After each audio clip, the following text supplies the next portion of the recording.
thank you all for joining us and being here with us this evening. This is a really important and I think fun conversation we're going to have, just talking about allyship and partnership and collaboration and community and what that means to us. We are UJIMA, the National Center on Violence Against Women in the Black Community. My name is Ayana Wallace. I'm the training specialist with the team, and my pronouns are she, her, hers. And I'm just gonna have us go around and introduce ourselves to start, and then we'll start out with the first introductory question for us all. So Zahida, you wanna introduce yourself next? Hello, everyone. My name is Sahida Briggs, and I'm also from UJIMA. And my pronouns are she, her, hers. Jordan? Hi, I'm Jordan. I am with Jacada. I'm the Prevention, Education, and Training Program Manager, and my pronouns are she, her, hers. Courtney? Hi, I'm Courtney Fisher, and I'm with Jacada. I'm Jacada's Deputy Director, and my pronouns are she and hers. Laura? Hey everyone, good evening. My name is Laura Kovac. I'm the Director for Prevention, Education, and Training at Jacada, and my pronouns are she and her. Elizabeth? Hi, I'm Elizabeth. I use she, her pronouns. I'm a victim advocate and educator at Jacada. And Alana? Hi, my name is Alana Brown. I am the Executive Director of the Safe Sister Circle, and my pronouns are she, her, and hers. So thank you all. And folks who are participating, feel free to introduce yourselves in the chat, where you're from, your pronouns, why you're here today, what brought you here. And so let's jump into my first intro question. So I want to know or what your thoughts are around one thing that you would have loved to know about teen dating violence, either growing up or when you first entered this work. Who wants to start? I'll start. Okay. So something that I think I wish I'd known back then that I know now is that it can show up in many forms, in many ways, and also that it occurs more than you'd think that it does. Because I know back then, I didn't necessarily think that it was happening. I'd see it when I'd see some form of, say, physical abuse. I'd see it and I'd be like, wow, that's so, that doesn't happen. And so I felt like it wasn't something that should really be talked about because of the fact that it wasn't happening that much. And I also want, with that too, the fact that it doesn't just show up in the form of physical abuse. Because I think that I thought that, okay, I was seeing it this way and this is the only way that it shows up. So I think those are some things that I wish I'd known back then. I think it would have helped my understanding of what it was and also made me more aware of it and more able to talk about it when I saw it happening. Thanks, Zahida. Who else? What are your thoughts? I can go next. So I think something that I wish I had known when I was in high school about teen dating violence is that the warning signs or being a friend of someone who's in an abusive relationship can be really, really hard. And the warning signs might not always, shout out like, hey, this is a teen dating violence situation. Often they're so much more subtle. And I think I made a ton of mistakes because I misread warning signs and interpreted them as, for example, in isolation situations, I thought my friend was ignoring me or not prioritizing me. And instead, they were in an abusive relationship and their girlfriend was perpetrating that or orchestrating that. So that's what I wish I knew. With that, I think that something I looking back realize is all the coded language that we used to use when talking about dating violence. So I remember specifically one situation where obviously I don't know their relationship, but a lot of the warning signs were indicating that they were in a heterosexual relationship. The girl was being abusive towards the guy. And a lot of the language people would use about it would be like, oh, she's just really needy. She's just really clingy. Like she just gets really moody about things, or is really like protective. And like thinking back on that after doing so many of our AWARE workshops, I'm like, wow, that was not okay for people to just accept that she was really controlling over this guy's life. And like, he was very accepting of it too. And I kind of wish, one, that we talked more about female perpetrators, whether in straight or gay relationships, and also talking about the language that we use that normalizes abuse. That could get me on a whole tangent, but I'm going to try to save it for now. Other thoughts? Do it. Get on the tangent. I love getting on tangents. No, just to kind of, everybody has shared, you know, so many things I'm thinking about, but I'm going to date myself a little bit. I mean, I was in high school in the 90s and there was no language. There was no conversation. We were not speaking about this in any way, shape, or form. In fact, we were normalizing, you know, so much of the harm that was happening. We knew folks were being hurt in their relationships, and we were just like, okay, that seems bad, right? But like, we didn't know what to say or what to call it. There was really no language where I'm from, in, you know, rural part of Pennsylvania. But we knew it. We all had stories. And I think that, you know, as I've done this work for a while, I've started to put some of those pieces together where, you know, we would hear about something happening in our neighborhood, or we saw something at school, like, and it never sat right. Like, we knew it was wrong, but we never had the language, we never had the space, and the grownups in our lives certainly weren't naming it either. And in fact, we're enabling a lot of it. So that was, you know, those are things I think about now, all these years later, that I'm so happy to see what we've done in these last 20 plus years to actually bring awareness to what's happening to young people, and give them the language, give them resources and the space to be able to talk about what's happening, and not sit and feel shame or wonder what's happening to me. Is it right or wrong?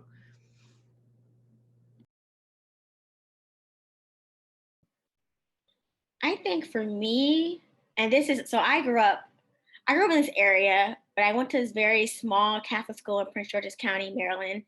And I don't think I knew it existed when I was growing up. I knew domestic violence existed. I knew people's parents and like older people had domestic violence situations. So it was very around me. But in terms of people my age, I don't think I realized like what abuse was.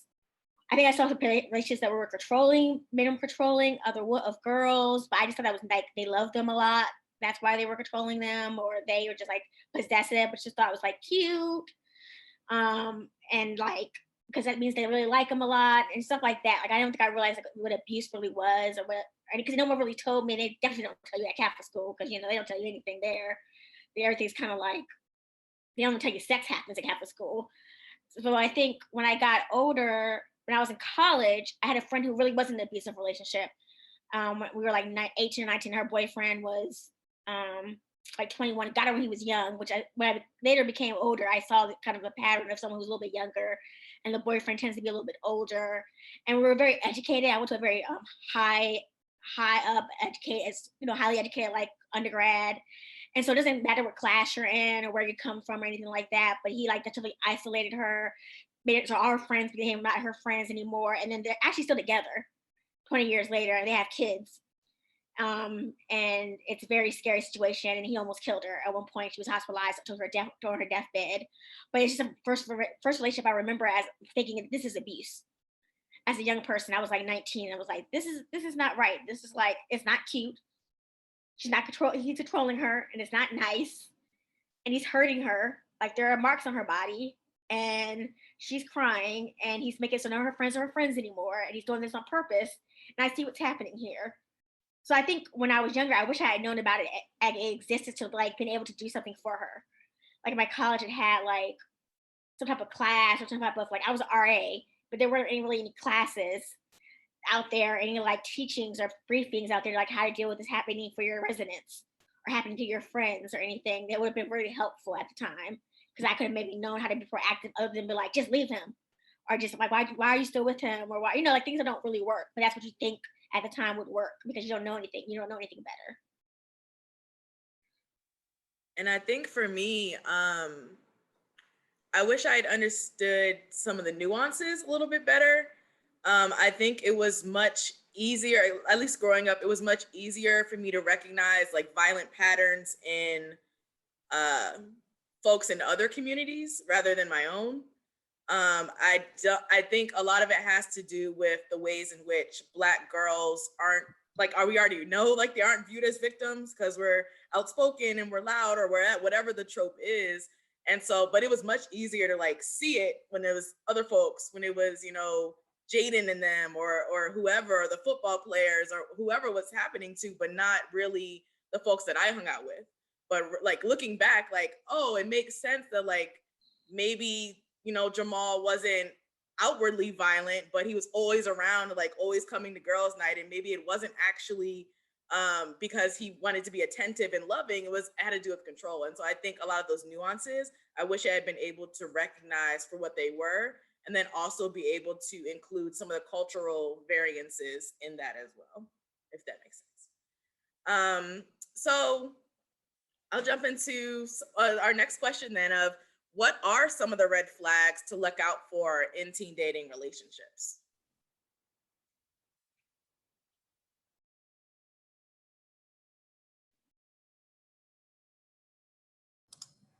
Something that comes to my mind is someone feeling entitled to having constant access to you.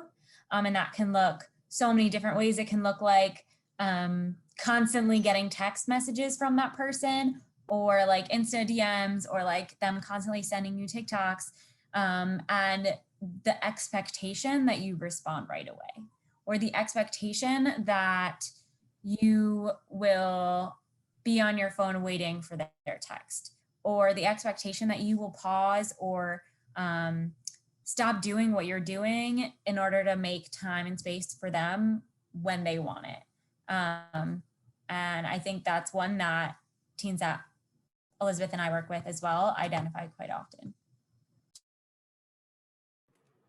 Someone in the chat mentioned putting controls on your social media and trackers on your phone. I think that a surveillance is pretty normalized by especially teens today. People, I mean, again, with Laura, we're going to date ourselves, but that was not an option when I was in high school or college. But I think like like if you wanted to surveil somebody, you actually had to get up out of your bed and go to where they were. But today, I think the surveillance is fairly normalized among teens. Because they're always on their phone, or they're kind of always connected, they don't necessarily understand that it's abnormal to have that kind of surveillance. So I would definitely lift that up for what Patricia is saying in the chat. Yeah. Well, it's also normalized among friends too, because like, and used as a safety like mechanism of like making sure that your friends are sharing location if you're going anywhere, because you want to make sure that they're safe. And so when it's normalized in the framework of like, I want to make sure that you're safe, when your significant other, your partner says like, I want to make sure you're safe, or I want to make sure that I know what you're doing, it might not seem as odd. Yeah, that's true, Elizabeth. That's true. Yeah. I was also just gonna mention like something that Jordan and I often hear a lot with students is that certain types of abuses like don't really apply to them. Like they don't really see like financial abuse as something that really applies to them, because they are typically like not working, they are in school, not working full time, or like the money that they're making might not be something that they're dependent on, but oftentimes it is. And oftentimes like the stereotypical things as it like expecting a man to pay for dates or buy gifts and things like that when you're a teenager and you don't have a lot of money can be really harmful to have that expectation there all the time, and to have, especially sometimes female perpetrators, like pressuring people to make decisions with money that they might not have made otherwise. And that's something that we always have to point out to people, because they're like, what? I don't think that that's something that applies to us at all. And we always have to explain and help them notice those things that might make them uncomfortable in relationships, but they might not be able to understand why it makes them uncomfortable in relationships.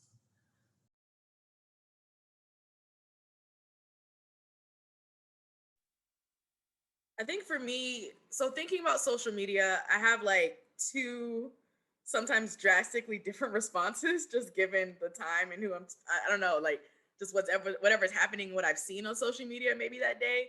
So my first response is, I think it's really important for us, the big us, to make sure we're not blaming these behaviors on social media, because it's like they obviously have been around for a lot longer than social media, or and Twitter has been around for. So that's my first response. And then my other response is, and yes, though, like, and yes, a lot of the messaging and how it's encoded in our language is directly a result of what we're seeing on social media, or the access that we have to certain narratives. And so I was talking to a friend the other day of like pull-up culture of like, oh, they're not responding to my text, I'm gonna just pull up at their house. Like, that's not actually healthy and loving in the ways that people would start to believe it is, just because it's been so popularized. And another thing is even thinking about the culture of slut shaming and the impact that has on young girls, and the violence that leads, like, they're left open to. Like, when slut shaming happens, there's also a ripple effect of like it further encodes control in a relationship. Because when I see posts or like memes of, oh, they're like a girl in like, a short cut dress, like tight dress or whatever, she might be looking cute, but then there are always going to be comments in the comment section of, oh, well, my boyfriend would have never let me wear that, or my partner would kill me if I wore that. And it's just tossed out there like so nonchalantly, because people aren't able to really see the different connections that are happening. So that was sort of my thought that just popped up. Anybody else? Other thoughts on red flags? And I think that like a lot of what you were just saying is so connected to like rape myth acceptance, which we know is like related to like potential perpetration of sexual violence, or acceptance of domestic and sexual violence. Like, all of those attitudes matter and affect your risk, like your level of risk. And there's just so much messaging on social media, and so many social norms that apply to social media only about, who is responsible for harm, or like using things to dehumanize people, or to take away their power and control through social media. So exactly, yeah, yes. Yeah, there's a comment from Patricia about aggressive behaviors and the desire to play fight. And I think that's something we don't talk about enough, right? Like, we don't talk about how like certain behaviors, like you can, like family members, they tend to rough around, or friends, they sometimes rough around, or even couples.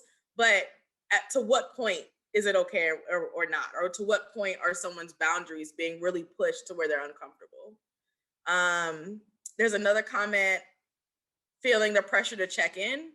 That's a big one, of like, suddenly your friend's so anxious and they're constantly having to check their phone, and they don't want to put it down, and they don't want to engage with whatever conversation you all were just having, because they're so consumed with what's going to be the outcome, or what's going to be the recourse if I don't answer like right now. So let me go on to our next couple questions. Why might it be difficult for a teen survivor to ask for and receive help?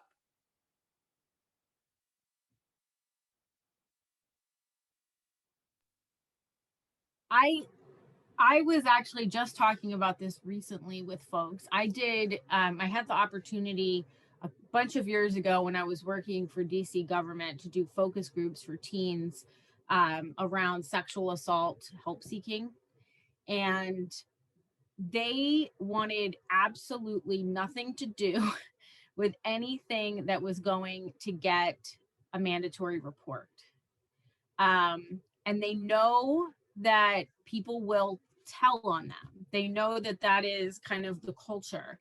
And they just assume that somebody's going to call CFSA, CPS. And even us talking through hotline options, they were like, no, they'll just get my phone number and come to my house. Like, they really believe, probably for very good reason, that people are going to make a report, right?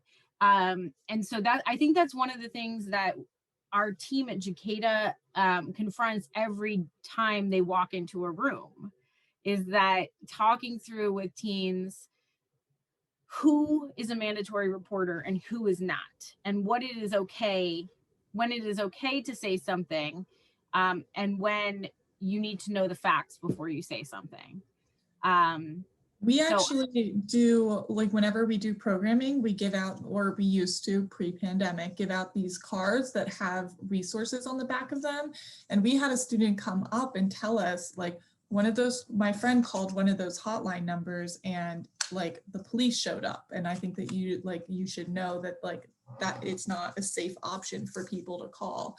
And it was something that we hadn't really gotten into, because mandated reporting is a really big and complex issue that changes per jurisdiction. And we go to 3 different jurisdictions, but it's something that we started saying at the beginning of all of our workshops. And whenever we were talking about resources, was to say, like, by the way, if you call anyone or if you talk to anyone, just ask them about their mandated reporting requirements, because like they will tell you if they have to make mandated reports. And if you don't want to continue with the call, you can just hang up, and that's okay too.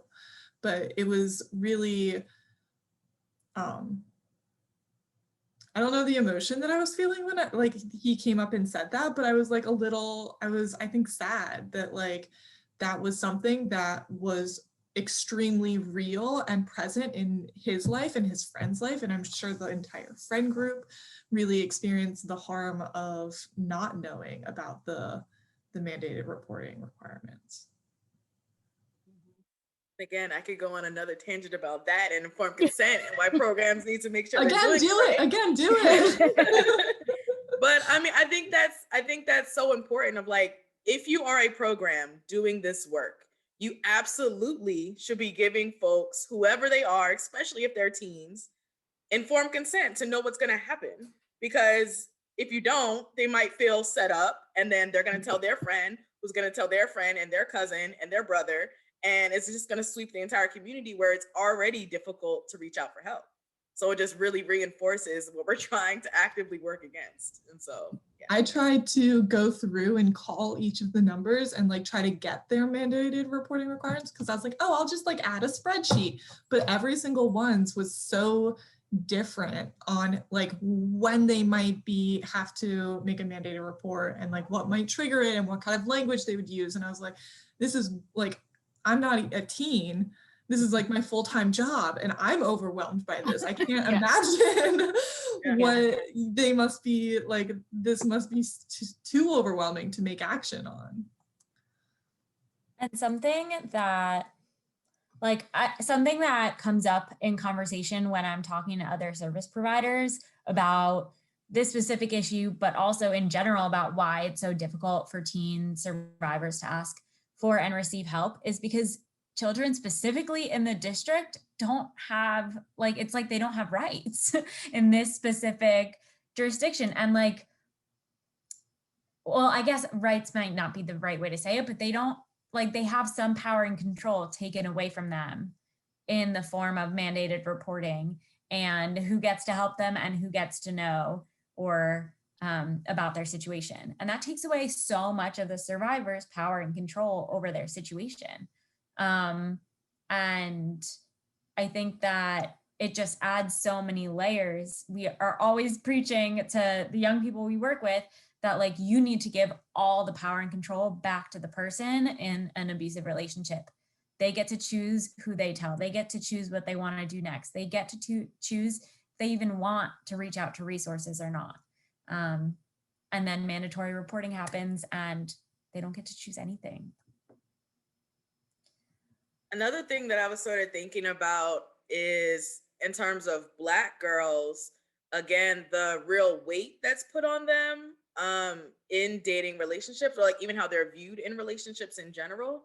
And Alana, I'm interested in your thoughts, but I was just sort of thinking already when there's a teen or a young adult woman who's in a relationship with an older person, specifically older men, and like not wanting to be seen as too fast or not wanting to be told, well, you know, this is what happens when you act out or you're too grown, sort of the impact that that has on teen survivors or youth survivors. Alana, what are your thoughts?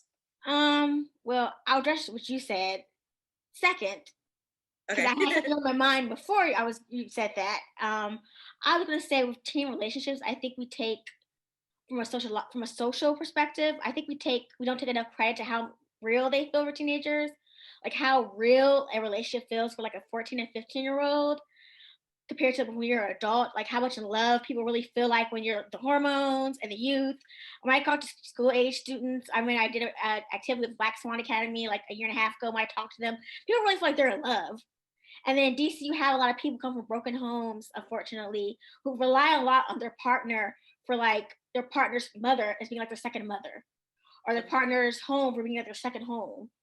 And so they have a connection to their partner that goes beyond just like a boyfriend girlfriend relationship. They rely on them for other things, and sometimes they're in foster care together.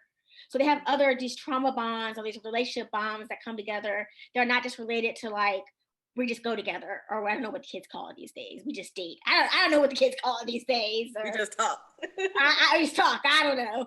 And I would feel like when I was in New York as a prosecutor, I remember the first real young case I had was a 14-year-old girl who got slapped by her boyfriend on a subway platform, who was older, who was 16, which is why I had the case, because he was in charge as an adult.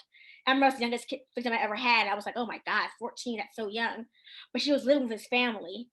His family was raising him, and he was like generally concerned when she disappeared, like what happened to her. So there's all these nuances, like, you know, he had slapped her so hard that she fell across the subway, that people witnesses are willing to testify. But yes, he also still kind of cared about her and cared about what was going on with her, where she disappeared to, who was taking care of her, because his family was the one taking care of her, because her family had kicked her out of the streets. So it's like different nuances are going on with these relationships with these kids, especially kids from like, you know, backgrounds are maybe not as easiest backgrounds that you might want them to be having. So I think that's something to take consideration, particularly children of color, I guess, in DC. And I guess when I was in New York, it was kids of color generally as well.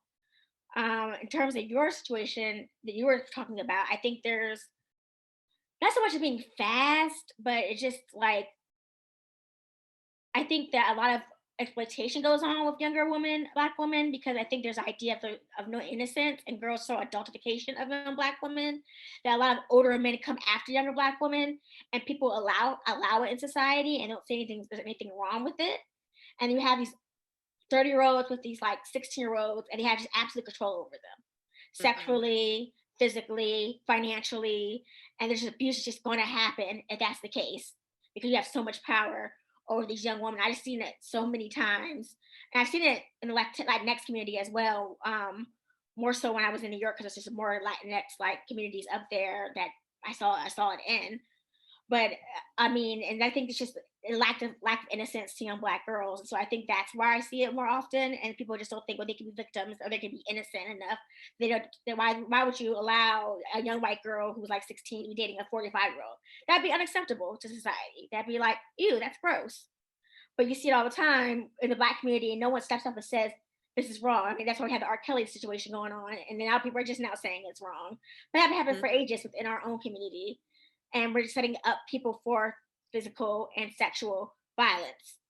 So I think, and then people, when something does happen to them, you're right, people were like, well, they're fast anyway, or that's what they get for being fast, or that's what they get for being fast-tailed, or get for being, you know, for older man. So but they didn't blame the victim for being in this position that they're in in the first place, but no one was there to protect them from being in that position in the first place. Right.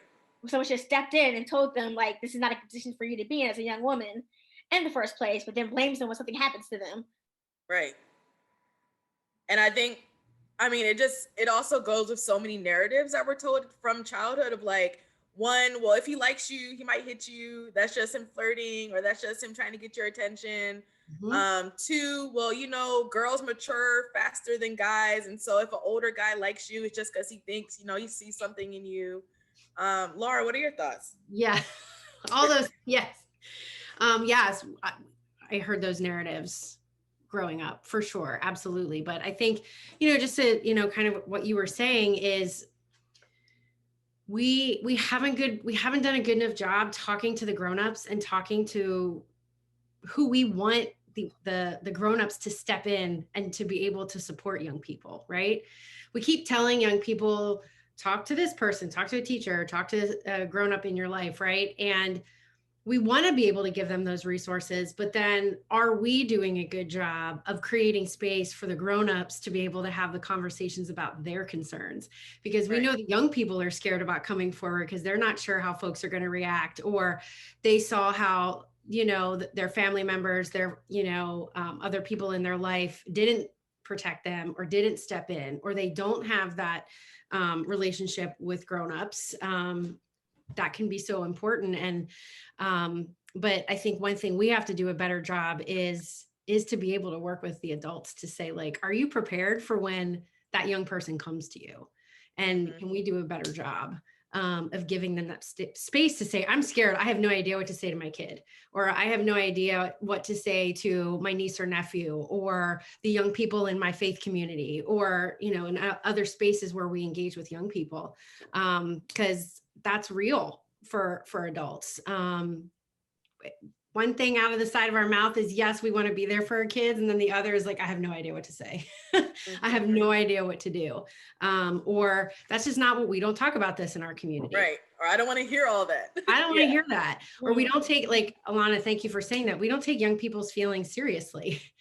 You know, they feel deeply. This could be their first relationship. They're excited about it, right? It, you know, and as you were saying, if this is a first real relationship connection that's been missing their whole life and there's been serious trauma, sets themselves up for so much more risk of ongoing victimization. So anyway, that's what I'm thinking about too. Like, all the reasons we know why kids don't come forward. And then when we do parent sessions for Jacada, we have parents who are like, do I track my kid? What do I say? Like, there's real fear around saying and doing the right things for the young people in their life.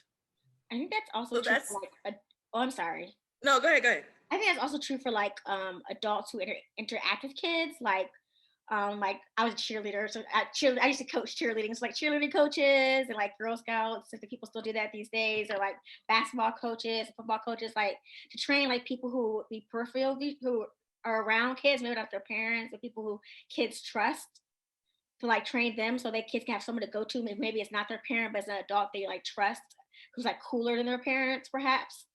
I think that's a good idea as well. And this is a perfect segue to my next question. What should or what would a no shame approach to either prevention or intervention look like?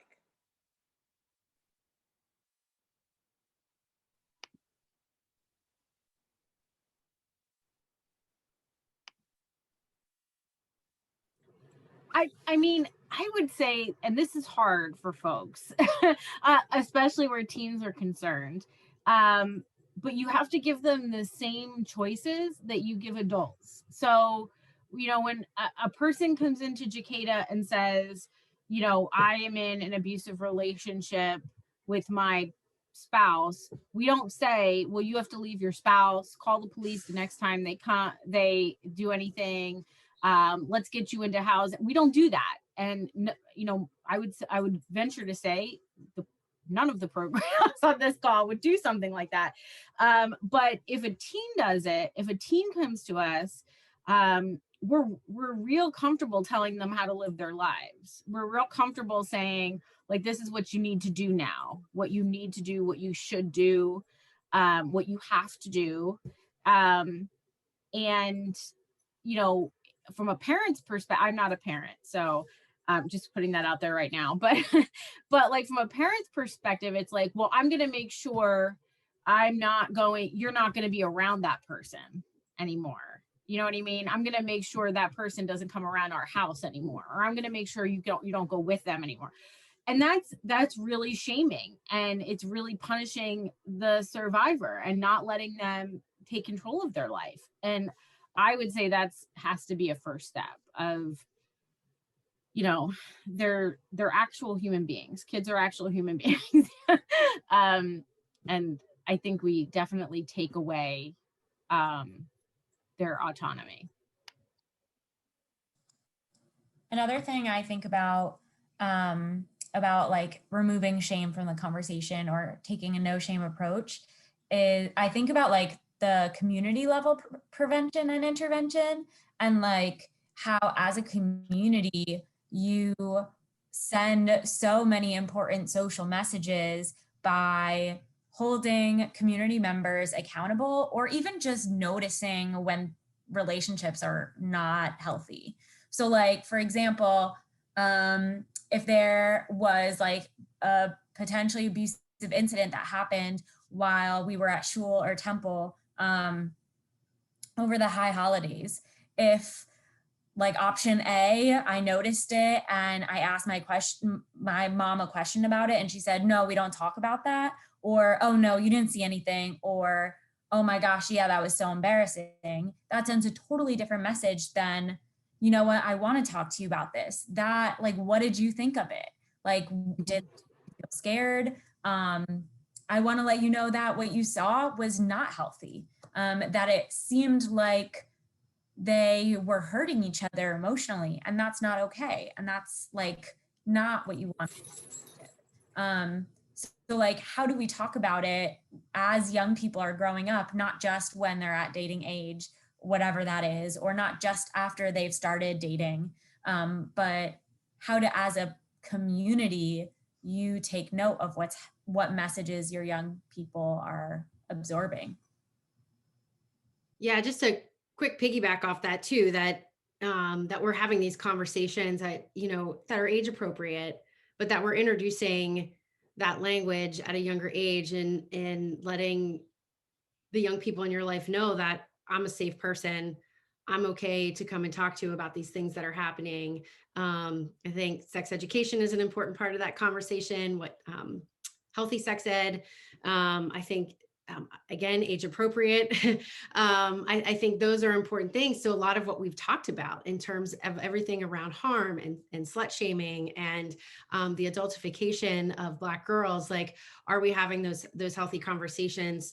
Well, across the lifespan, but definitely for young people. And I know for me as a parent, I think, you know, we want, especially our kids, to know like that they can come to us, right?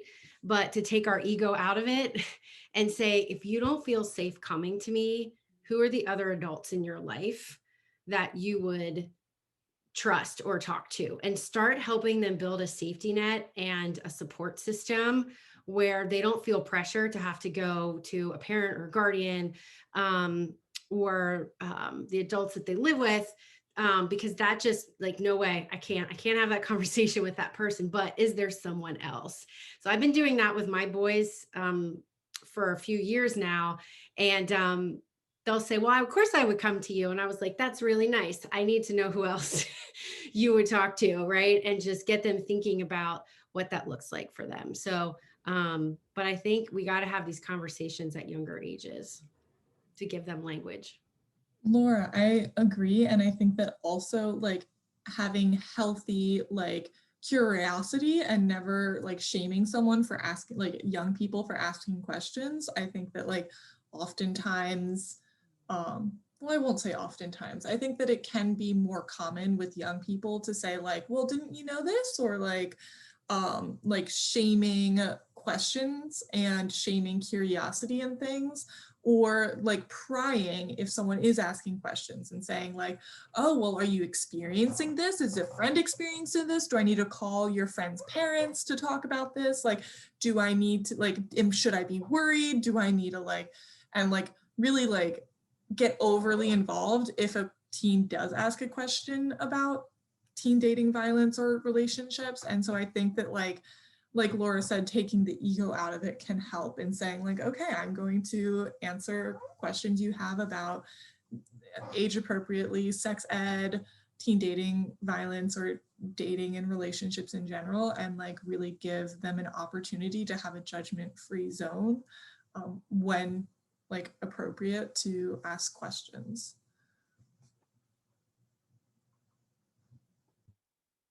I think all of that, all of that, right? Like all of that is really important. And I mean, just honestly, growing up, I'm just thinking about what I would have done. Culturally, there are just certain things, even still, like you just don't talk to your mama about certain things, or you don't talk to your auntie who's raising you about certain things, or your granny.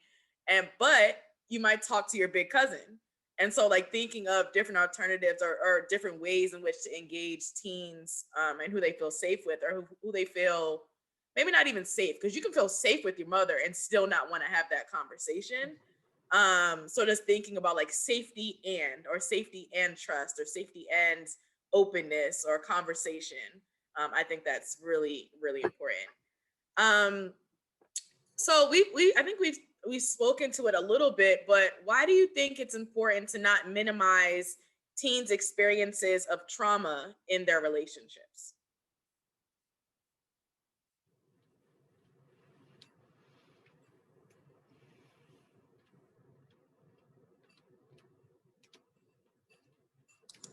The first thing I think about is how likely it is that once you've experienced some form of, domestic violence trauma, sexual violence trauma, that you might experience it again. And how like damaging it could be to not even acknowledge that that happened in the first place, so that that person might even have a harder time in all of their future relationships, because they're not able to identify whatever's going on as like not normal or not inevitable.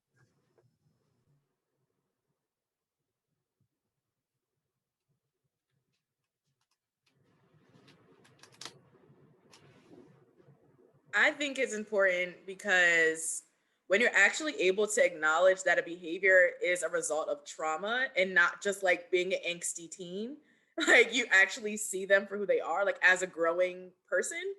And so yeah, if you're able to say like, oh, your grades are slipping, it's not just because you're staying up too late watching too much TV. Like what's actually happening and what's happening to you and with you or with your friends, like be able to have those open conversations. I think that sets up a dynamic where again the trust can be reinforced. Because if a teen comes and says, I've been violated in some way, and they're like, oh, well, you shouldn't have been there, I told you not to go out, you missed your curfew, or whatever the response is, even when you're trying to do it in a loving way or trying to get your point across of I've been worried about you, it's totally gonna like it goes over their heads because they're not seeing it in that way at all. Like I know I wouldn't if my parent or my friend said, well, you shouldn't have been out anyways. I think a lot of times adults go to that defense because they do want to shield their child or do want to shield the young person from that violence, but it's just another act of violence. And so I think when people are able to see it that way and then see the resulting behaviors as a result of just that trauma, like we're not, again, putting blame back on the person that's been harmed. Yes, times a million.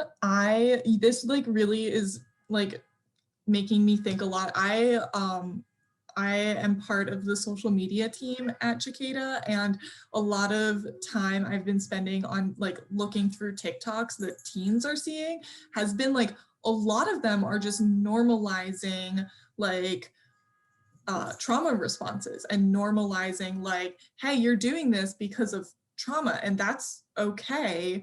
And it's okay to seek help to like not be doing that anymore. And you don't need to feel shame in this response because it's not your fault, because it's because of trauma. And like, it makes me feel good seeing it because obviously because we're a service provider, agency, like we're probably going to be like targeted to get that content, but I'm like, I feel very happy seeing it, because I'm like, oh yeah, like teens are seeing this on TikTok and they're going to like normalize their behavior and it's going to be great, and I'm so excited. And then I'm like, oh my gosh, we need to get this to adults too, so the adults aren't shaming the teens for the behavior, and teachers aren't shaming teens for behaviors that might not necessarily be because of their fault or their like attitudes or angstiness, like you were saying. Also follow us on TikTok. Yeah. I think it's also really important, just thinking about what you just said about teachers' responses or other adults' responses. It's really important that folks don't just dismiss whatever emotion is coming up. Because sorry, I sort of lost my train of thought, because I have a lot of thoughts swirling around. But it's just really, I think it's really important that people just don't automatically dismiss it as, oh, you'll just grow out of it. Or, oh, you know, you're 14, like by the time you're 60, you'll be well over it. Because we know that doesn't actually happen. And people carry trauma with them from, you know, age 5 to the rest of their life sometimes. And then it might not, because the responses they've received, it might not ever be something that's addressed, or they might not ever seek help or counseling or any type of supports. Also, help isn't accessible to everyone. Like therapy is expensive, and a lot, especially in the DMV, a lot of therapists don't take insurance, so it's even more inaccessible. And so even if they do seek help, it might not be something that they can actually receive. It's really upsetting to me. And trauma equates mental illness. I think in the Black community, mental illness is not something it's very taboo, and not something people believe in, even sometimes. I would say that, like, it's very taboo, and that people feel like it's a weakness, and that getting therapy is like a white person's thing, and they don't understand like why you need it. As someone who personally has a therapist, I believe everyone should have a therapist, Right. because if everyone needs a little help. I would just say like that's a big problem as well. The people face trauma, and then kids, young girls, get traumatized, and then they're not getting help that they need. And people are minimalizes their trauma and don't think that they need help, because they feel like help is not, like, mental illness is not something that they want, they need, because that's something that's made up. Yeah. It's not going to affect them in their lives. It's not going to affect them. Someone mentioned ACEs in the comments, but they were saying that people who have bad ACEs, you know, and as they get older, it physically harms them in terms of like trauma, and it physically affects their rates of health and physical health as they get older, as they grow older. And so I think that's a big thing for culture specific reasons, that, you know, people dismiss trauma because then they have to get people, if they believe the trauma existed and believe that people have mental health problems before, then they have to get help for those people.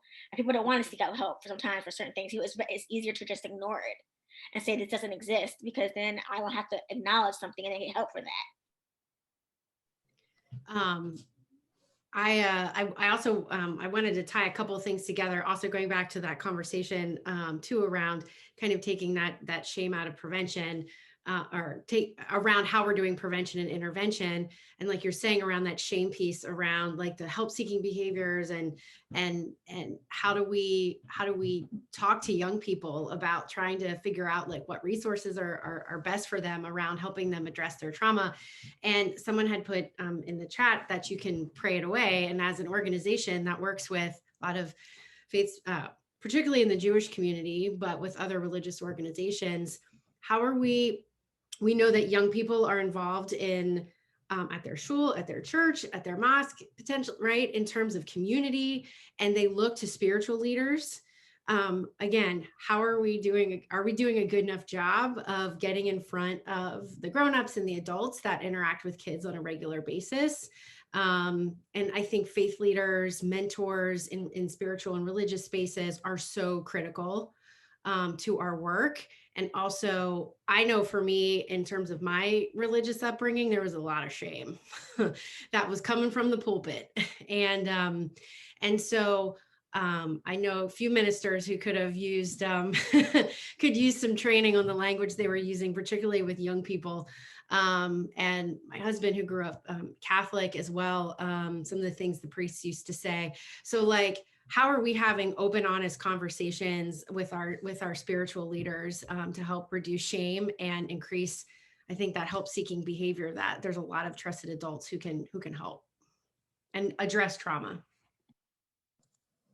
I'm quickly thinking also about generational harm, and like specifically like my experiences, or I know more about the Jewish community because I'm Jewish, and I know that specifically in parts of the Jewish community that subscribe more strictly to gender roles, there's that like generational harm of like those young girls who are abused, or specifically young girls, but of course it could be anyone, who experience teen dating violence or dating violence young, never get that messaging, never get it legitimized, end up being mothers who are passing that normalization of harm, of abuse down to their children and their children and their children. And, you know, there isn't enough conversation about it to interrupt that cycle, because no one's ever intervening at the young level and being like, hey, like, this is not okay. Like, you don't deserve this. This isn't normal. This isn't just being in a relationship. This isn't just being a woman, in that specific case. But And so, what are your thoughts on how mainstream, that in quotes, mainstream programs can work to center or at minimum expand their scope of work to better include Black teens?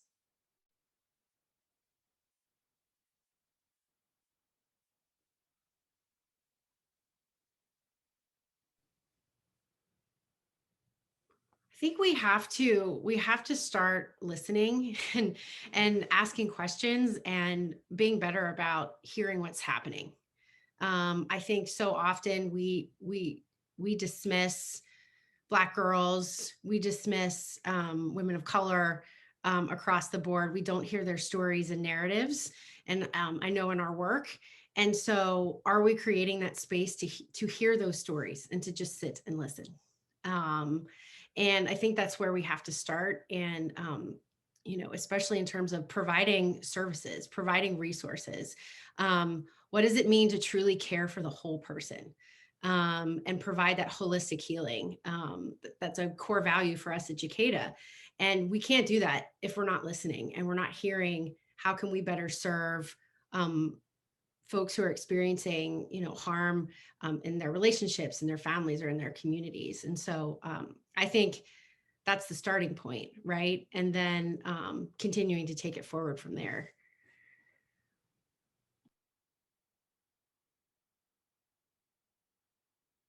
And so we're moving into more of our allyship, cross-community collaboration questions. But when we first decided that we wanted to do something collaborative together, you all had approached us to say, hey, we want to do something for Teen Dating Violence Awareness Month. We want to make sure that we're cross-sharing, so both communities are getting this information. We want to make sure that we're centering Black girls in this work. Can you tell us about what that process was to get you all there before we even connected? yeah, absolutely. So, and all the Jacada folks, like, feel free to jump in. So I think that something that happened towards the beginning is like, first, like, Jacada met you, Ayana, and we had workshops with Ujima, we had workshops with Alana as well. And, you know, our organization met you all, like, put a face to the humans that we're working with over email, or like direct service providers. We learn from you all and learn like all that you all are doing. And then I would say, like, shortly after that, like, Elizabeth and I redid the resource sheet that we give to young people at the end of every workshop that we do. And we added both the organizations on that resource sheet. And we made sure to increase the resources that we were promoting to young people when we worked with them or on social media.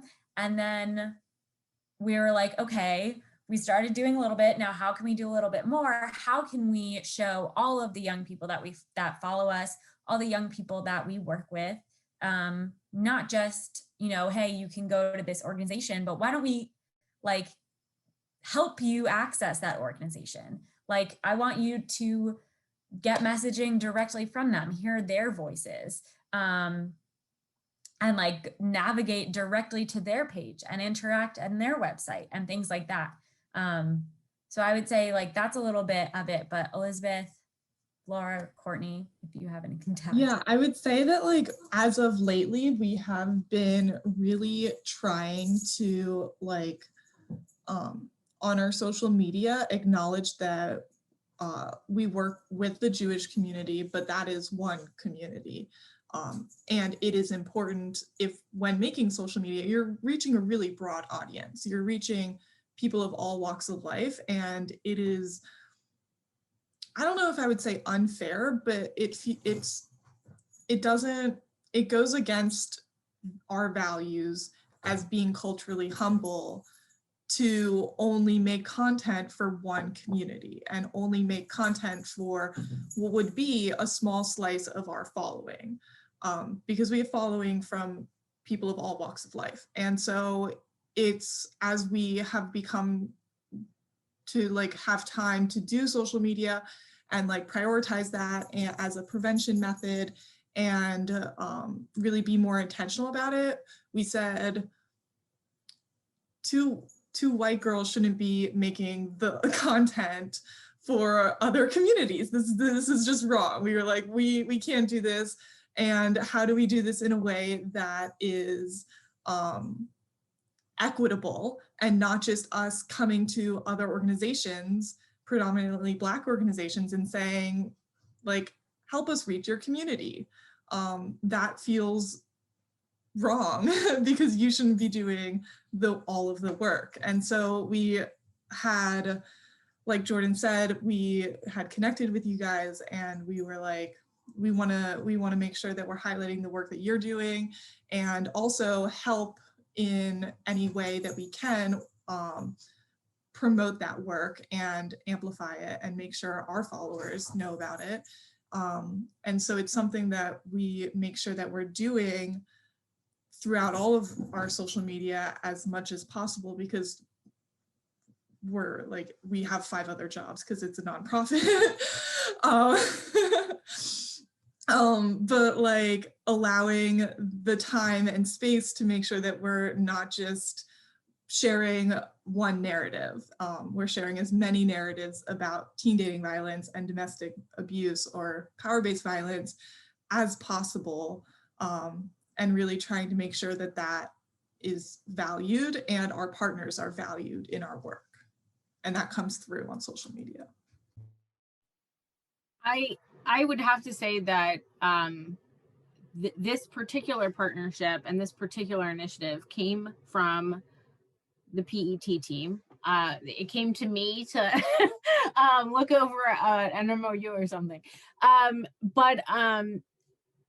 We at our Educata, we actively talk every time we meet as a staff about we serve the greater Washington community, which is about 35,000 different communities within it. And so our goal is to be culturally humble to anyone who tries to access services. So we're actively talking about it all the time. Laura and I are part of a team that is engaged in a statewide initiative in Virginia to identify marginalized populations that aren't accessing services and improve our services. We were just on that for 5 hours today, actually. It's, as an organization, it's something we talk about all the time. And I hope it creates kind of the environment where everybody is having this conversation. So the clinical team is having this conversation about destigmatizing therapy. And the legal team is having conversations about bias in the courtrooms. And the advocacy team is having conversations about how public benefit systems are more difficult for people of color. We're having those conversations, Courtney, don't worry. I know you are.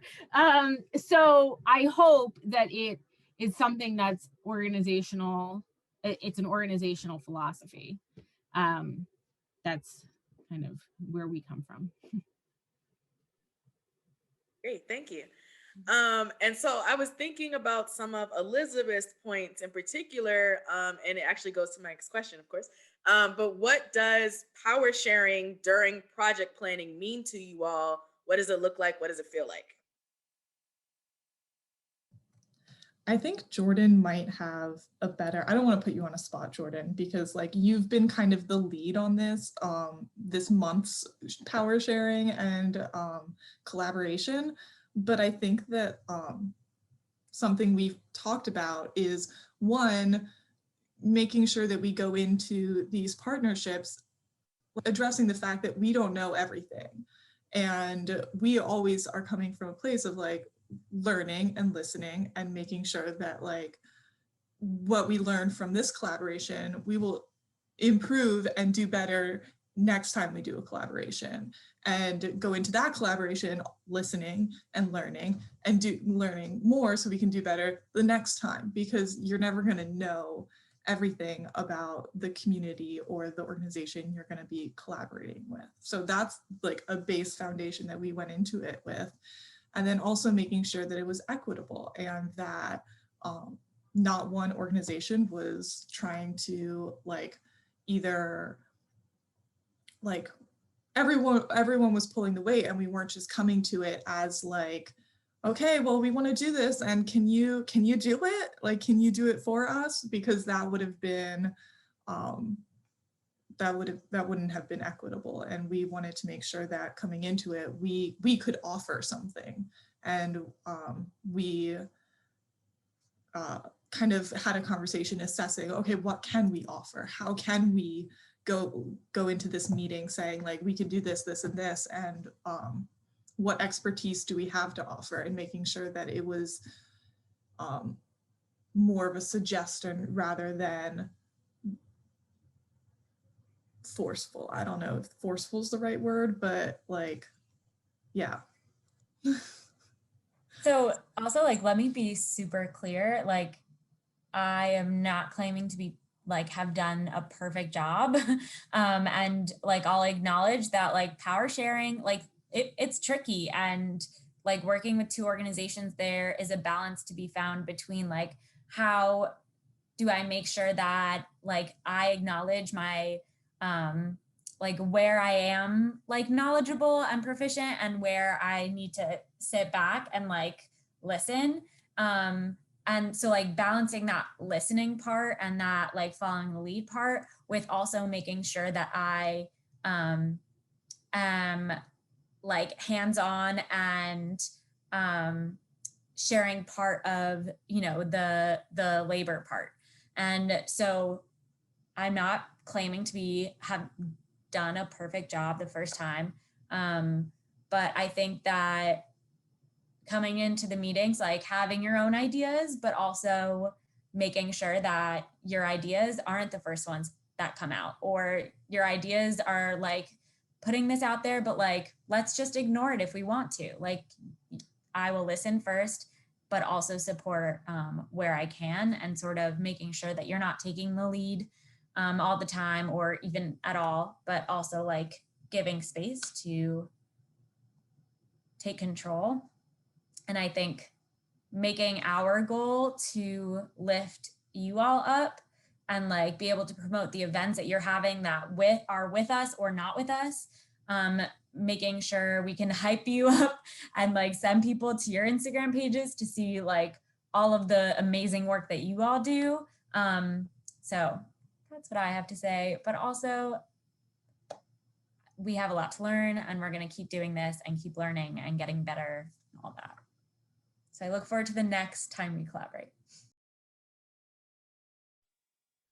So my dog is snoring in the background. I hope it's not too loud, but I will say that for me personally, I think this collaboration was actually very enjoyable. I wasn't surprised though, because I had been working with a couple of you all already. Like I already knew Courtney, already knew Laura So that was like, all right, well, if they say their team is great, like I'm going to trust and walk into this knowing that there's probably best intentions. So even if there were to have been a couple things that I didn't like or the way it was said, I felt comfortable enough to say, well, hold on, let me just make sure, like, let's just clarify what's happening here. And we did that a couple times. Like, am I hearing you right, Jordan? Or am I getting what you're saying? You're like, no, not exactly. This is what I'm really thinking. So just being able to be honest with each other in that way, I think is really important for this type of collaboration, or really any type of cross community collaboration, especially.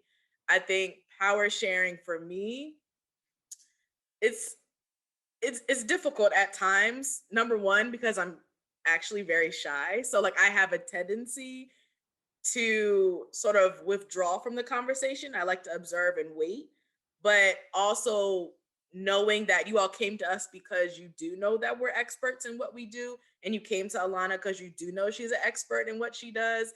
Like that just gives me that more of a push to be like, okay, well, here are the ideas that I actually have. No, I don't think that point right there is actually going to work for what we want to do. While also still trying to balance, like, when I get excited, I talk a lot, but also like making sure Sahida's heard and making sure she can get her points across and making sure Jordan's actually getting her points across. So it was a lot of back and forth, but I think it really worked simply because we came into it with best intentions and we came into it with a level of respect for each other. Other thoughts? Sahida. I'm going to piggyback off of Ayana and say that power sharing is hard just because, I mean, especially like we were doing social media, like the way that we come across on social media, the way that you all come across on social media is totally different. But we were able to come together in a space. And I think that we both had the space to be there. And Jordan, you were great about stepping back and being like, hey, like this is your area. So I'm going to let you all take the lead and you do, and I'll do whatever you need me to do. And so I think that that is part of like what made it such a great collaboration. And we were able to, you know, kind of input both of like our cultures, like our organizational cultures into the work that we put out, which also I think made it very enjoyable. So even if when things were a little crazy, we were like, oh my gosh, like we got to get this done. Like we forgot to have a meeting. Like we always made it work, which was great. Also, doing collaborations and planning them further ahead is something that we've learned, is that they take effort and work, and we need to prepare for them like more than a few weeks before like a month that we want to do them starts. Was a big lesson on our end, because like I said earlier, we all have a million different jobs because we're all in nonprofits, and so we want to hold space and do what we're doing together and value that and put the time and effort that is required to like show the value of it, and also like make sure that everyone's prepared. And I know that you guys had a lot of time crunches, and I apologize that we didn't get to you sooner. No, I mean, I think, I mean, that's just how the work is sometimes, of like, oh, it's February. Like we have so much stuff we want to get done. October's around the corner, watch yes, out. October, I'm like, okay, like we know certain months are going to be busier than others. I think up front, Sahida and I were very much, and I'm sure Alana said the same thing, of like, look, February is busy for us. So we have things we want to get done, but practically, like they may just not happen. And so being willing to be fluid and flexible with like our internal timelines, our internal to-do lists, like that went a long way as well. Because in other partnerships that I'll say it personally, in other partnerships that I've had or other collaborations that I've had, it's really difficult when someone's like frigid and they just fall so much into their type A personality that they cannot see how to do things a little bit differently, or community based, or actual collaboration based. And so I think this was just different in that we already had the expectation of like, yep, we might not get to everything, and that's okay. We can change some stuff up. Yeah, y'all were really flexible, and I so appreciate. I felt like we were on the same page with the like, oh wow, this week is already over. Like, what happened? Yeah. Let's just adjust what we're gonna do next week. And we always made it work. Like, I think our Twitter chat was incredible, and like people probably saw it after it happened and like got to see our like discourse, I guess, in real time or not. And I think it was nice. Yeah. And so I know we're coming down to the end of our time, but I have other questions, of course, because y'all know, like, this is a whole conversation I can have for days and days. But I do want to ask this before we open it up to anybody else. Knowing that harm and hurt have occurred between the Black and Jewish communities and between many other communities as well, of course, what are your thoughts around healing and trust building as a process necessary to actually do meaningful work together? So funny. Jordan and I actually jumped on a Zoom this afternoon to kind of talk this through, because Jordan and I are from different communities. So the one thing that we kind of said to each other is that, you know, anti-Semitism isn't Jakeda's work, right? So we don't necessarily know a lot about all of that. What we do know is that I would say that there are so many communities that have hurt each other. And even within the Jewish community, there are communities that hurt each other. And one of the things that Jordan was talking to me about is about how there's Jews of color who are considered like to be the lost tribe. And other Jews don't necessarily acknowledge them as being Jewish. And so, you know, I think that it really, I mean, Jordan and I were talking, it really comes down to being transparent and honest in your intentions and authentically building a relationship with each other. You know, Ayana, you and I have worked together for multiple years now. I mean, I don't want to date you in multiple scenarios. So, you know, it's authentically building that relationship, and then me knowing that, you know, you do good work, and you know, I have best intentions, and kind of building from there. Jordan, do you have anything to add? I know that we had this robust conversation and could have gone on for hours. Yeah, and I think it's a hard question to give an easy answer to. Yeah. The reality is that there's so much work to be done within the Jewish community, and there's so much diversity within the Jewish community. And so I would say there are communities that need a lot more work than others, although I think the overwhelming conclusion of our conversation is, as an organization, Jakeda isn't going out and fighting anti-Semitism. What we are doing is providing services to members of the Jewish community or members of any other community. And so it is our utmost responsibility to practice anti-racism, to like address the oppression and to use an anti-oppression framework, and to make sure that all of our staff have adequate training, resources, values, et cetera, and practice, et cetera, because our priority is to support survivors. And that means that we have to acknowledge our bias. We have to acknowledge or practice anti-racism. Like that is more important than even addressing any anti-Semitism that might be happening, because our priority is to support survivors. I would just add too, I think a huge struggle has been understanding the work behind allyship, and that there's real intentional hard work, and that it is lifelong. And yes, it's showing up, but it's showing up and listening, understanding generational trauma, understanding the history of racism in this country, and sitting with that and understanding all of those pieces, and then putting that into practice, and that our work is truly intersectional. I know some of the language is starting to shift a little bit to say maybe to be an accomplice, not just an ally, right? Because that feels more active in actually doing the work. And so how does that show up for us every day, every training, in our spaces with clients, and our partnerships and collaborations across all the communities that we serve and want to continue to work with? And so I think for Jacada, having those conversations is important around that allyship piece, because I think that's where there's been a lot of challenge and struggle in terms of relationships with other communities, because it is more than just showing up. It's the active piece. It's doing the hard work.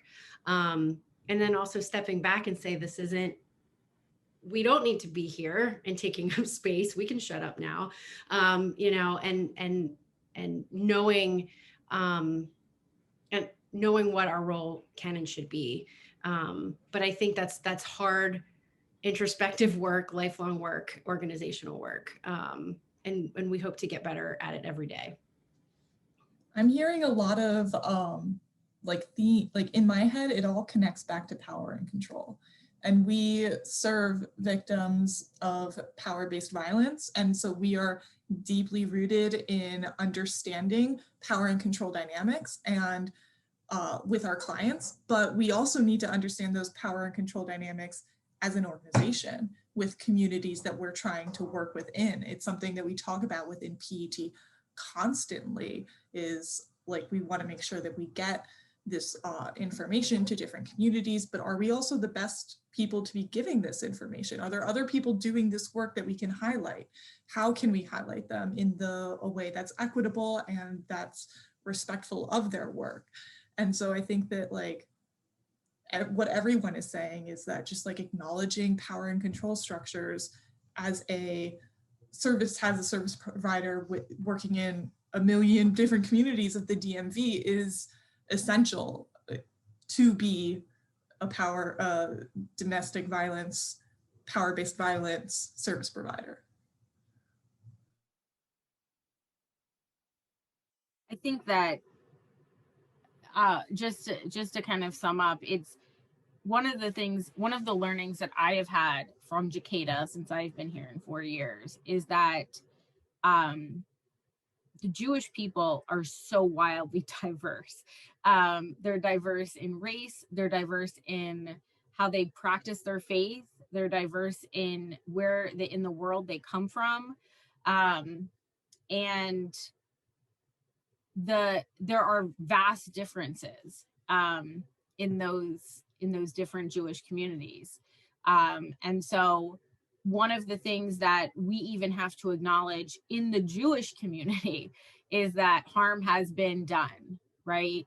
Harm has been done for, maybe against ultra-Orthodox people by other members of the Jewish community. You have to acknowledge that harm has been done. Harm has been done to other Jews, and harm has been done to people of color, non-Jews. And as soon as you acknowledge it and are willing to accept it and be transparent about it, then you can move towards an allyship or a complicity. I'm not sure what that word is, but but Elizabeth, I love the way you summed it all up. Yeah, I love the way you summed it all up, because that's exactly what it is. Dynamics of power and control, and how we go about managing. You taught me well, Courtney. I can spot it. Right away. Power and control. Yeah, it's all me. Thank you. Yes, I taught you. So thank you. And I think for me, just a lot of what you all were already saying of like being transparent, being willing to acknowledge like the real realities of harm that has occurred on either side or any side, being willing to sort of get your feelings hurt when they need to get hurt. Like that's part of the process of like, you should not always be comfortable. These are not fun conversations to have. They're needed conversations, but they're not always fun, and you're not always going to feel good in them. But being able to take a step back from yourself and really see the big picture, like that's the whole point of doing any of this. And then also really making sure you're not falling into a pressure Olympics, because there's just so much pain that has happened. Like there's no point of even doing that. It's a waste of time. It's counterproductive. And it really just stems more from white supremacist notions of who we should be versus like who we actually need to be for each other. And so Sahida, Alana, any other last thoughts? I'm going to open it up quickly to our audience. If anyone has any questions you'd like to ask in the chat box, do it now. But Sahida or Alana, any other comments? About allyship? Yeah, any of it. I think I guess Cicada is not a mainstream organization because it's Cicada, but I think that they do a really great job of doing allyship. That's because I met Amanda Katz, the executive director at TDVAM. I think she's amazing. I think she's great. So I think she really went out of her way to develop a relationship with me and really get to know me, and I got to know her. And I think that that's how we kind of develop this relationship together. And I think that's what you need to be doing with different organizations that maybe you wouldn't naturally think, like a Black organization and a Jewish organization would be like get together to work together for something like Teen Domestic Violence Awareness Month. But it just made sense, and they had their aware, and we had the younger people, and it just kind of linked up together really well. So I think that you're right. I think we both have been on the wrong end of injustice in this country, right? And so I think that there's a lot of relationships, a lot of things that we can relate to within this country that I think makes a lot of sense. So yeah. So I think everyone spoke to what I already was thinking in my mind anyway. He's already spoken on. So if anyone in the audience has any last comments or questions, now is the time.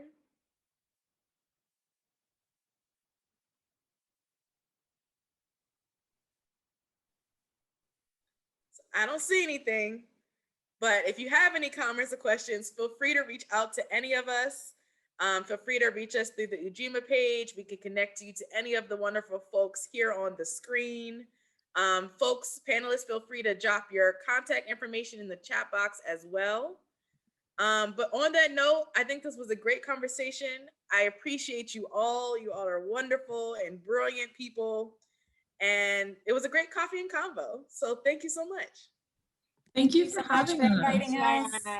Thank you for having us. This was so amazing. So good to see you. You too. Incredible work. Incredible work.